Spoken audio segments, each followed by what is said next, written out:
ሰላም እንዴት ናችሁ? ትምህርት በወረቀት ላይ ከምንማረው የበለጠ በአካል ሲሰራና በተግባር ስንለማመደው የበለጠ ይገባናል። ምንም እንኳን ስለ ትምህርቱ ባናውቅም እንዴት እንደሚሰራና እንዴት እንደሚደረግ ካየን ማንኛውንም ነገር መልመድ እንችላለን። ይህንን ሐሳብ በአጭር ታሪክ የበለጠ አጣፍጦ የሚነግረን ደግሞ ደራሲ አለማየሁ ዋሴ እሸቴ ሲሆን ባለቁምጣው መሐንዲስ በሚል ርዕስ ይህን አጭር ታሪክ ሰበዝ ከተሰኘው መጽሐፍ ውስጥ አካቶልናል። እስቲ ወደ ታሪኩ እንሂድ።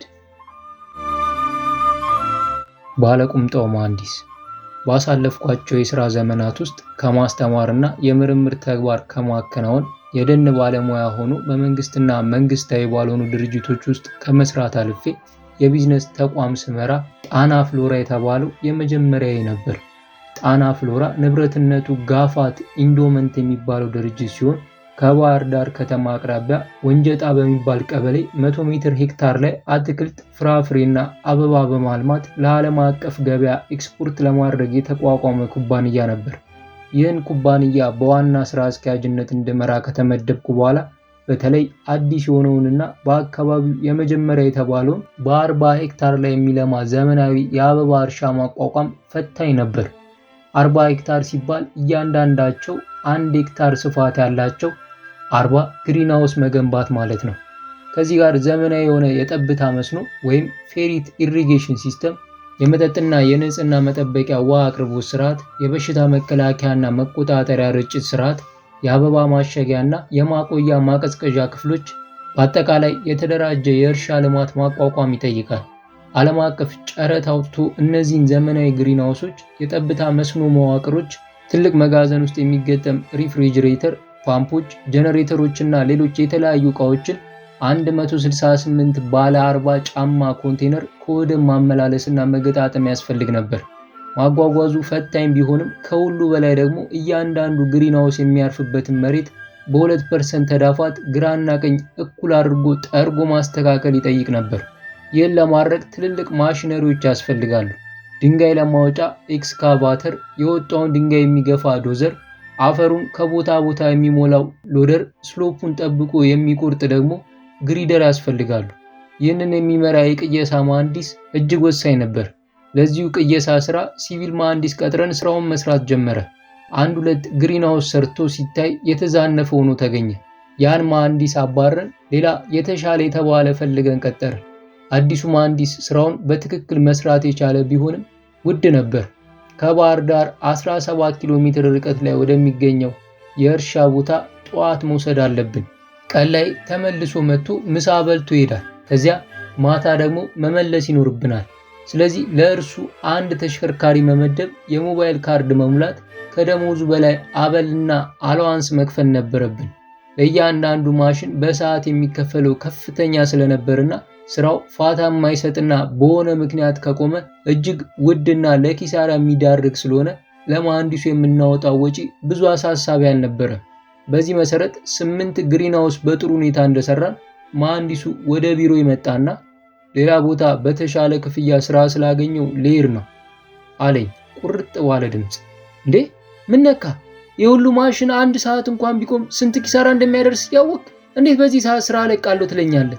እኔም እኮ ከአንተ የተለየ ኃላፊነት የለብኝም፣ ሀገርና ለማለም ብዬ ነው እንጂ አልኩኝ በድንጋጤ። አይ እድሉ እንዲያመልጠኝ አልፈልግም አለኝ ፈርጠም ብሎ። ሌላ ባለሙያ ፈልጌ ለማግኘት ካገኘው በኋላም ስራውን እንዲያውቅ ለማድረግ የሚፈጀውን ጊዜ ታውቃለህ? ቢያንስ ወር ይፈጃል። አጠቃላይ ስራው ከመጓተቱም በላይ እነዚህን ውል ፈርመን ያስገባናቸውን ማሽነሪዎችንስ ምን እናደርጋቸዋለን? እባክህ ሐሳብን መቀየር አለብህ።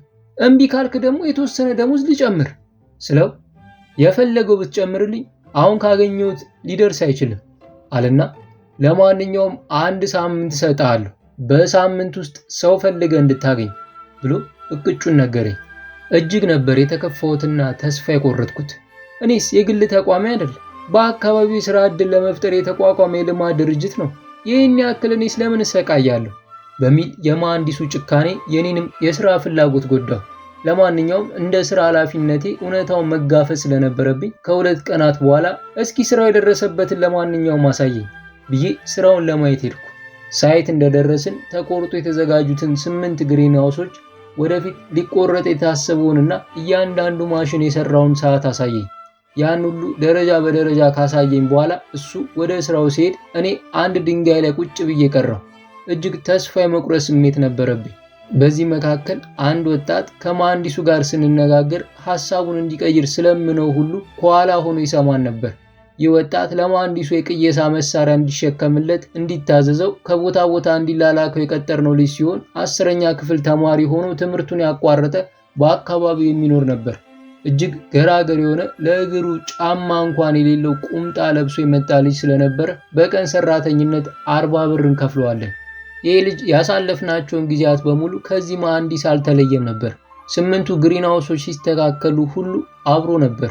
ተክዤ መቀመጤን አየና ቀደም ብሎም ከመሐንዲሱ ጋር የተነጋገርነውን ይከታተል ስለነበር ጠጋ ብሎ እንዲህ አለኝ።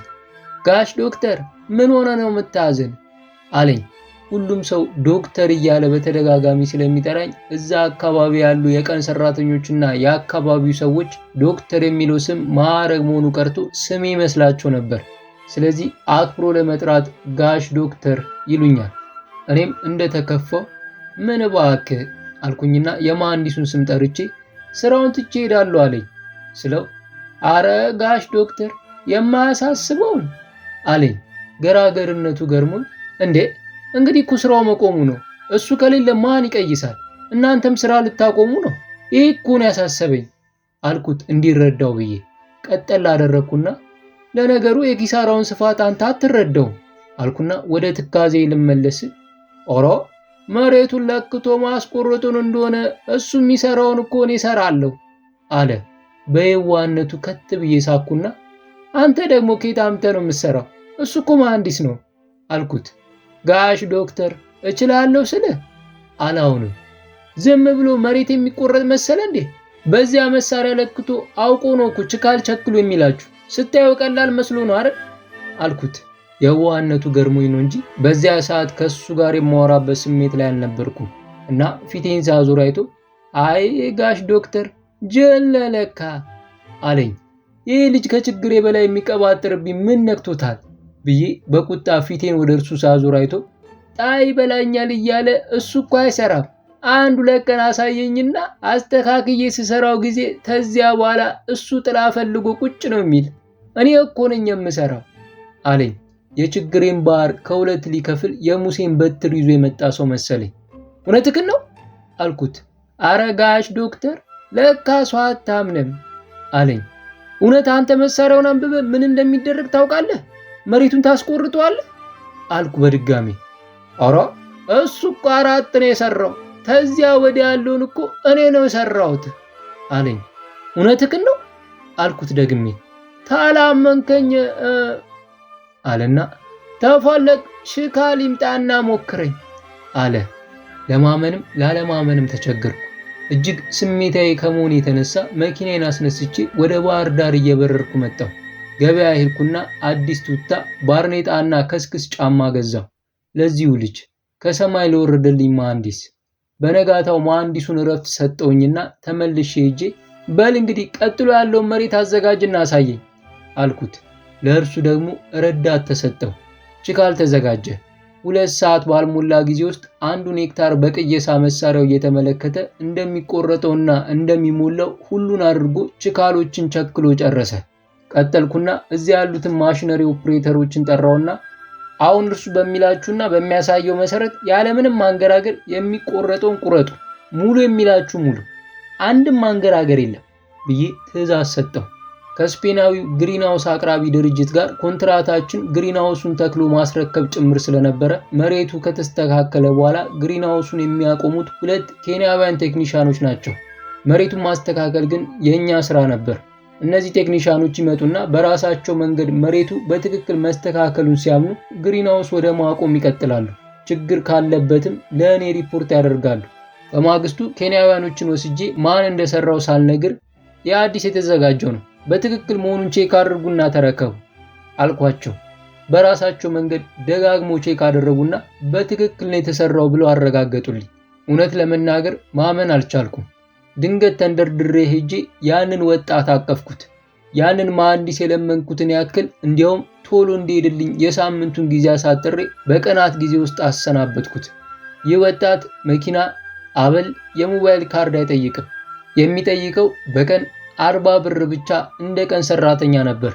ከተወሰኑ የሥራ ቀናት በኋላ ሄጄ ያገኘሁትና ምን እንዳደርግለት እንደሚፈልግ ጠየቅኩት። አይ ጋሽ ዶክተር እንዲያው አለና ትንሽ ሲያቅማማ ምንድነው ንገረኝ፣ አትፍራ አልኩት። የፈለገውን አድርግ ቢለኝ ለማድረግ ዝግጁ ነበርኩ። ብቻ እርሱ ደግሞ ሊሄድ ነው እንዳይለኝ እንጂ እያልኩ ስጨነቅ እንዲያው ይሄ ያመጣልኝ ቱታና ጫማ አልተመቸኝም እና በቁምጣና በባዶ እግሬ ብሰራ ይሻለኝ ነበር አለኝ።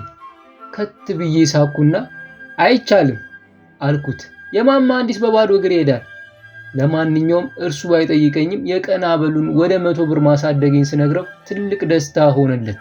የሚገርመው 40 ሄክታር ግሪንሃውስ ፓክ ሃውስ እና ሌሎች ግንባታዎችን በሚያስደንቅ ችሎታ ወይም ፕሪሲዥን ሰርቶ አጠናቀቀ። እጅግ ውጤታማ ነበር።